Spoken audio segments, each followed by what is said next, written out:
नमस्कार. हळद रुसली कुंकू हसलं ह्या मालिकेत आपण आज पाहिलं वासुदेव आले आणि कृष्णाचं छानसं भविष्य सांगून गेले की तिला आज तिचा राजकुमार दिवसभरातनं कधीतरी भेटणार. या गोष्टीने खरं तर स्वातीला खूप आनंद होतो. तुझ्या आयुष्यात नक्की चांगला दिवस आज उगवला आहे आणि आजचा दिवस खरंच खूप शुभ आहे, शुभ वार्ता घेऊन आला आहे असं म्हणत दोघीजणी घरात जातात. जयवंतराव ह्या दोघींचं बोलणं ऐकतो आणि तो राजकुमार मीच आहे, आज मीच तिला भेटेल आणि तिला मग समजेल की मीच तिच्या आयुष्यातला राजकुमार आणि ती माझी सोडून कुणाला वरणारच नाही अशी मी सोयच करतो. जयवंतने शपथ घेतलेली असते. इकडे आपल्या दुष्यंतच्या स्वप्नात रंगलेली असते ती पूजा. पूजाला फार आवडतो दुष्यंत. त्याच्याकडे एकटक पाहत एकदम ती त्याच्या प्रेमात वाहवत जाते. तिला लक्षातच भानच राहत नाही की ती कुठे आहे. एकटक ती दुष्यंतच्याकडे पाहत असते. तिची मैत्रीण तिला म्हणते, काय गं कुणाकडे पाहतीये, किती वेडी आहेस गं, सगळ्यांसमोर त्याच्याकडे बघते. तेव्हा ती म्हणते, प्रेम जर केलंय तर खुलके करायला पाहिजे ना, मी आज त्याला प्रपोज करणार म्हणजे करणार. इकडे आपल्या बायजाबाईचे काही समर्थक गावातले येतात. त्यांना फुलांचा हार गुच्छ देतात आणि येऊन येऊन येणार कोण, बायजाबाईशिवाय गावात आहेच कोण, अशा नाऱ्यांच्या जयघोषात तिचं कौतुक करत ते सगळे गावकरी तिथे जमतात आणि ती सगळ्यांना आभार मानते. तुम्ही खरंच सगळ्यांनी खूप प्रेम दिले आणि तुमच्या प्रेमामुळेच मी आज इतके तुमचे सगळे समाजकार्य करते असं म्हणत ती सगळ्यांसमोर नतमस्तक होते. मात्र आढांगळे पाटील म्हणतात की काय झालं, एवढा जय जयकार चालला आहे, असं काय केलं आहे तुमच्या बायजाबाईने, काही तीर मारला आहे का डोंगर उचलला आहे. मग त्यांच्याकडे रागारागाने पाहत असतानाच त्यांचा लहाना भाऊ म्हणतो, सगळेजणांना फार कौतुक आहे आपल्या बायजाबाईंचं, त्यांनी आजपर्यंत सगळ्यांची मदत केली आहे म्हणून सगळेजण इथे आले. अच्छा, तर मग असं आहे का, पण काय काम ते तरी सांगा. गावातले गावकरी सांगतात, आता सरपंच पदाची निवडणूक आहे, आमची इच्छा आहे बायजाबाईंनी तिथे उभं राहावं.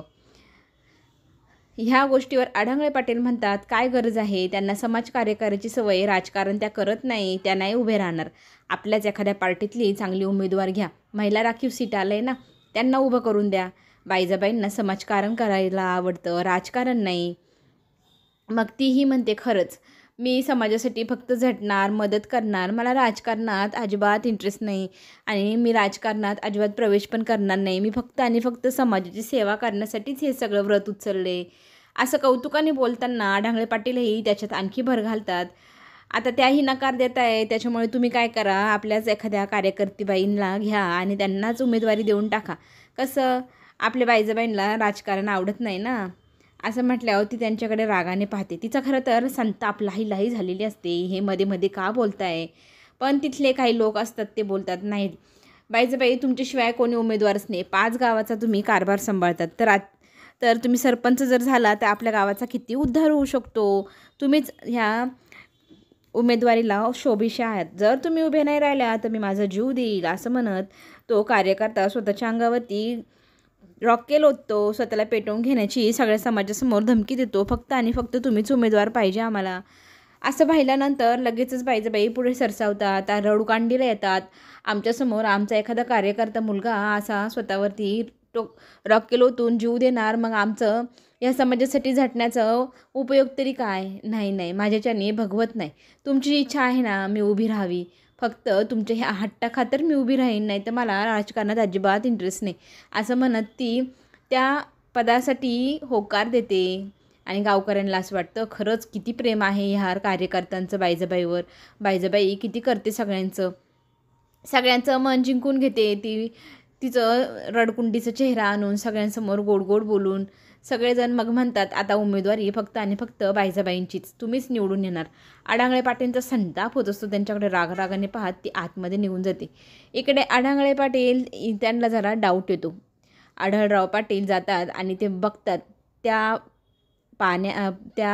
रॉकेलमध्ये पाणी होतं, पाणी निळ्या रंगाचं. ते काही रॉकेल नव्हतं आणि स्वतः वास घेऊन पाहिल्यावर पाणी आणि पाणीच. शेवटी त्यांनी लायटर काढलं, पेटवून पाहिलं, पण ते काही पेटलं नाही.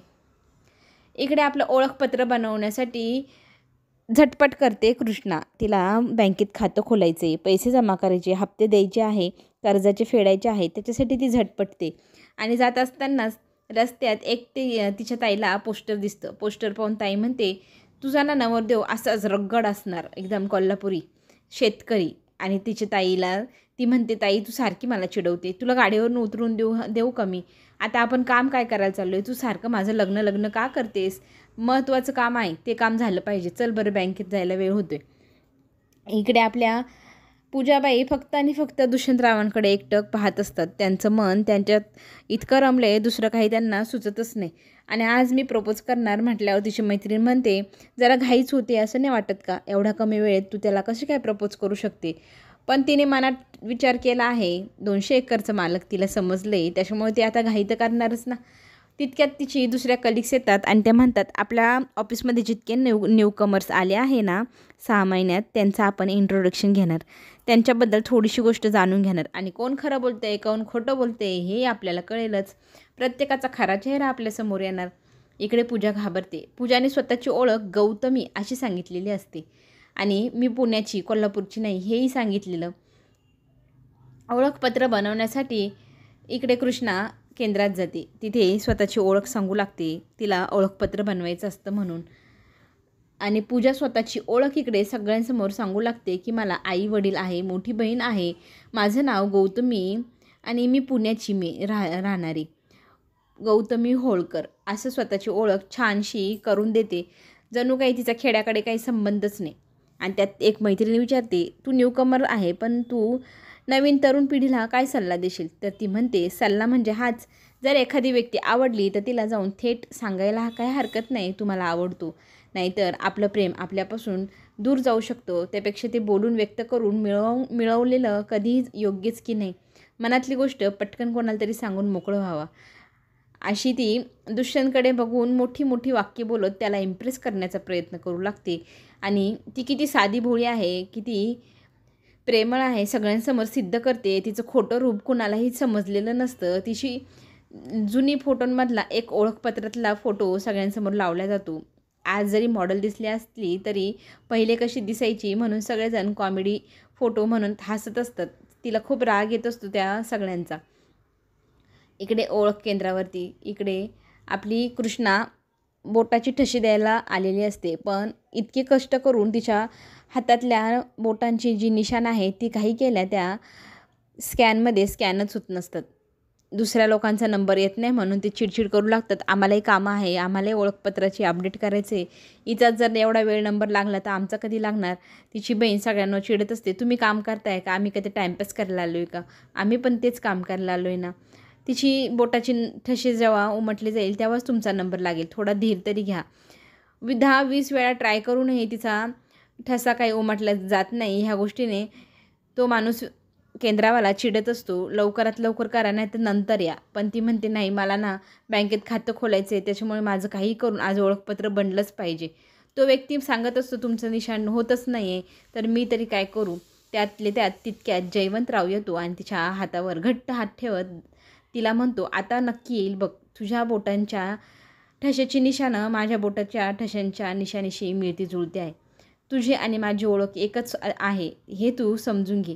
आणि माझं नाव तू तुझ्या कपाळी लावशील तर तुझी ओळख अजून ठसठशीत होईल. असं म्हणत तो तिच्या जास्त जवळ जाण्याचा प्रयत्न करतो आणि तिला खूप घट्ट हात पकडून कानामध्ये तिच्या कुजबुजू लागतो. माझ्याशी ओळख करून घे, तुझी ओळख मी करून देईल सगळ्या समाजाला आणि मीच तुझ्या प्रत्येक गोष्टीसाठी योग्य वर आहे, हाच तुझा राजकुमार असं समज. असं म्हणत असताना स्वातीला राग येतो. स्वाती त्याला धक्का देते आणि मागे सरसवते. माझ्या बहिणीला हात लावायची हिंमत कशी केलीस तू? दूर राहायचं असं म्हणत त्याला ती 2-4 शब्दांची ऐकवणूक करते आणि तो तिच्यावर धावून आलेला पाहून लगेचच तिथे मध्ये कृष्णा येते आणि लांब राहायचं माझ्या बहिणीपासून आणि नीट बोलायचं, ती माझी मोठी बहीण आहे. आणि दोघेही मग त्या केंद्रातनं निघून जातात. स्वतःचं ओळखपत्रही ती बनवत नाही. जयवंतरावचा झालेला अपमान तो बदला घेणार, त्याचा फार संताप झालेला असतो. इकडे आढळराव पाटील आपल्या बायकोला जाब विचारायला जातात की ह्या पाण्याला तू कशी आग लावणार होतीस? कसली नाटकी बाई आहे, तू समाजाला फसवू शकते, मला नाही हं. तर ती म्हणते, कसला तरी जळल्याचा वास येतोय, खाक झालं का जळून काहीतरी? तुमचा स्वाभिमान किमान आणि माझ्या नादी लागायचं नाही, मी अशीच आहे. तुम्ही मला खरं ओळखलं आहे पण बाकी कोणी ओळखलेलं नाही. आढळराव पाटील म्हणतात, तुला वाटत असेल तू ह्या घराचं जसं मोठं नाव केलंय तसं तू गावाचं करशील. ह्या घराची राखरांगोळी करणारी तूच आणि ह्या गावाचंही राखरांगोळी तूच करशील. या गावातल्या लोकांना आज जरी पटलं नाही तरी एक ना एक दिवस मी पटवून देईल की तू चांगली बाई नसून राखरांगोळी करणारी स्वार्थी बाई आहे, जिला फक्त आणि फक्त पैशावरती प्रेम. असं सगळं आढळराव पाटील तिचा खरा चेहरा तिच्यासमोर आणतात. पण ती हसू लागते आणि म्हणते, तुम्ही कितीही काहीही करा, ह्या समाजाला आणि ह्या घरातल्यांना कसं गुंडाळायचं मला जमतं. तेव्हा मीच सरपंच होणार, एवढं लक्षात ठेवा. इकडे आणखी एक स्थळ कृष्णासाठी आलं आहे आणि स्वातीला ह्या गोष्टीचा खूप आनंद होतो. ती म्हणते, बघ तुझ्यासाठी एक स्थळ आलं आहे. आणि ती नाचू लागते, गाऊ लागते. आईचा संताप होत असतो. पण कृष्णा म्हणते, हे सगळं राहू द्या आता, हा विषय इथेच बंद कर. माझ्या नशिबी हे सगळं काही नाही. पण ती म्हणते, नाही गं, तूही एका राजकुमाराची राजकुमारी होऊ शकतेस. तितक्यात तिची आई तिथे येते. इथे हिच्या हा पांढऱ्या पायावालीच्या राजकुमारीशी लग्न तरी कोण करणार. पांढऱ्या पायाची कुंकवाची हौस करती सकू, असं म्हणत फोटो फेकून देते आणि तिच्या देवपूजेला निघून जाते. पण स्वाती तिच्या आईला म्हणते, आई असं का म्हणतेस गं, तिचंही काहीतरी देवाने नशीब लिहूनच ठेवलं असेल ना. तिच्याही आयुष्यात चांगले क्षण असतीलच ना. नक्की आज पूर्ण दिवस संपलेला नाही. मला पूर्ण विश्वास आहे त्या वासुदेवाने तुझी भविष्यवाणी केली आहे. तेव्हा तुझा राजकुमार आज तुला मिळेल. ती म्हणते, रात्र होत आली, आता कधी मिळणार तो विषय, सोडून दे, बंद कर. असं म्हणत स्वातीला तिची आई पण समजावू लागते आणि म्हणते, तुला जसं चांगलं स्थळ मिळालं, तुला जसा देव माणूस नवरा म्हणून मिळाला तसा प्रत्येकाला मिळेल असं नाही ना. खरं तर देव माणूस म्हटल्यावर ती जरा शांत होते. स्वाती काहीतरी लपवते सगळ्यांपासून. तिच्या सासरी तिची वागणूक कशी आहे ही गोष्ट ती कुणालाही सांगत नाही. तिला विचारल्यानंतर ती शांत होऊन विषयच बदलून टाकते. काहीतरी गोड बंगाल स्वातीच्या आयुष्यात आहे. तिच्या आयुष्यातले दुःख ती कुणालाही दाखवत नाही. आणि इकडे स्वतःच्या बहिणीला मात्र म्हणत असते की तू नक्की विश्वास ठेव, आज तुला तुझा राजकुमार मिळणार म्हणजे मिळणार. शहरामध्ये भाजीपाला रात्रीचा घेऊन जायचा असतो आणि आज आलेले पैसे लगेचच जयवंतला हप्ता म्हणून द्यायचा असतो.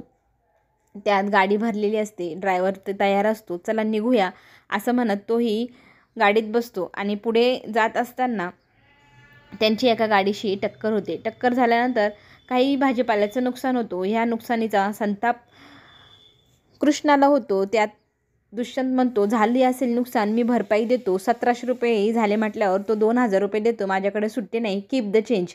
तेव्हा कृष्णा त्याला म्हणते, मी कुणाचा 1 रुपयाही फुकटचा ठेवत नाही.